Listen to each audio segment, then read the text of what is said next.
What's up, guys?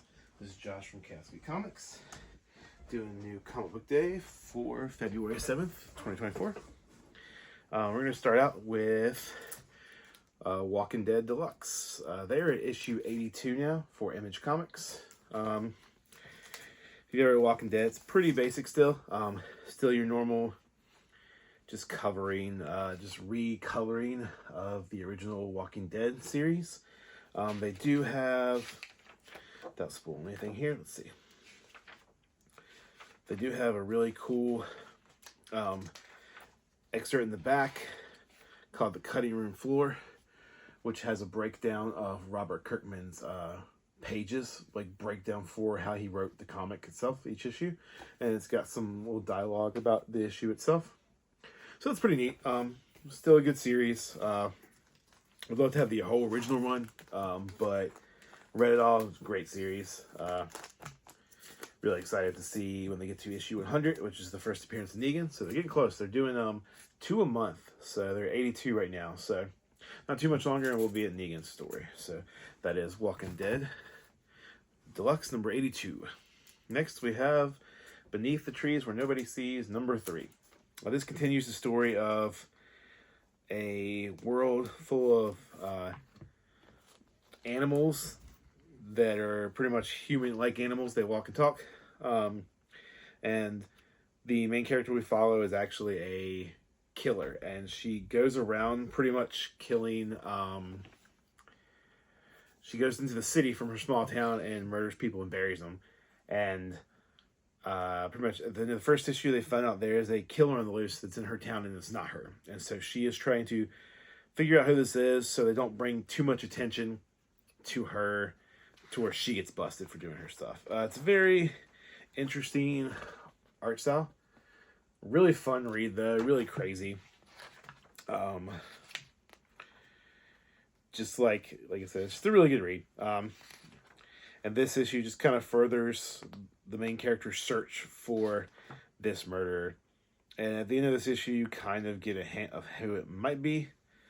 But we are not sure yet. So, keeps diving into it. So this is issue 3 of Beneath the Trees Where Nobody Sees from IDW Comics. I also picked up a really cool variant cover for this one.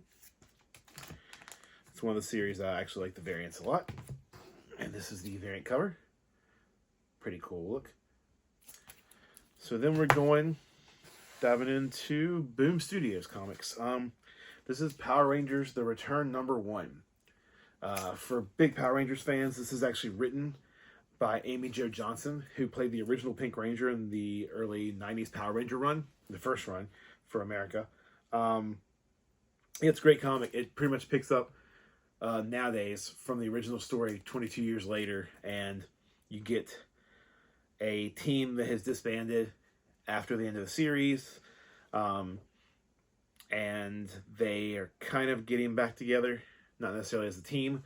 They have like a truce to where they promise they would never morph again, but they still do have the powers, they just don't use them. And it mainly follows Kimberly, who Amy Jo Johnson played, which is just awesome of her, getting into the mind of the character she played and just writing the story. If you're here where I live, Big Lit Comic Con this weekend, shout out to them, is doing their con, and in the con they have Amy Jo Johnson's going to be there, so I'm definitely going to get her to sign this. So yeah, the art is really cool. I like it a lot. I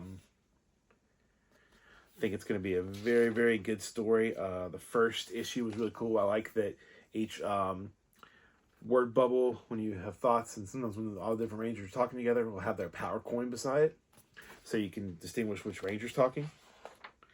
Don't see any Power Rangers in this. Well, you do actually. You see one Ranger in this issue. So it's got some cool, they do some cool nods to Trini, who was the original Yellow Ranger. The actress who played her passed away, I think, in a car accident. It was really sad. And of course now we have, we lost Jason David Frank, who played the Green Ranger. So it's sad. They do very good nods to both of them in this issue. So I'll be super excited to read the next one there. So definitely pick that up. Power Rangers The Return from Boom Studios. And our last issue from Marvel today is Ultimate Black Panther #1. This continues the Ultimate series. It's not a direct continuation of Spider-Man because each series has their own series going on, but this is the Black Panther Ultimate series.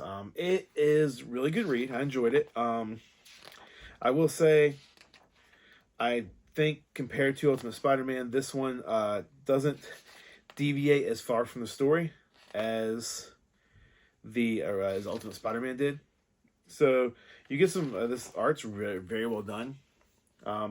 You get a story of a Wakanda, pretty much what we saw in the first movie, a Wakanda that is cut off from the world, and they've been having trouble with these. Like, from what I took from it, acolytes of gods are going around in Africa murdering people in the gods' names, and T'Challa does not want to start a war over this, and so he's already king when this picks up.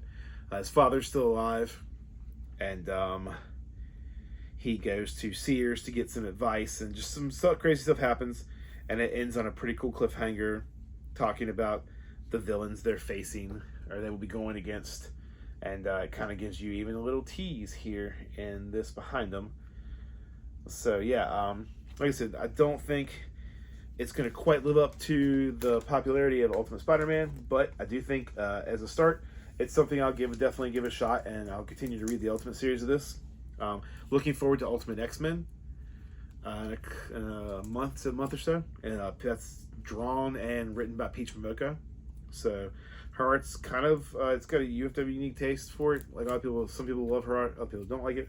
So I'll be curious to see where people fall on that and see how the issue itself's written. So this is the main cover, cover A, and I have the 1 in 10 variant, which is really cool. I like these concept variants. And then another variant right here. And most likely Black Panther, this will be part of the Ultimate giveaway I'm doing. So once again, just like, comment, subscribe on any of my videos from the announcement of the Ultimate contest till the last issue #1 comes out. I'll do a drawing the week after issue 1 of Ultimate X-Men comes out. And I mean, right now, guys, Ultimate Spider-Man is almost every cover is between $25 to $50. So that's some crazy value you're going to get right there in the drawing. If you like, comment, subscribe, you'll be entered for it. So check my other videos out. Like I said, like, comment, subscribe, and that is the comics this week, guys. Tune back next week. I will hopefully continue to do this. And until next week, guys, as always, keep reading comics. See y'all later.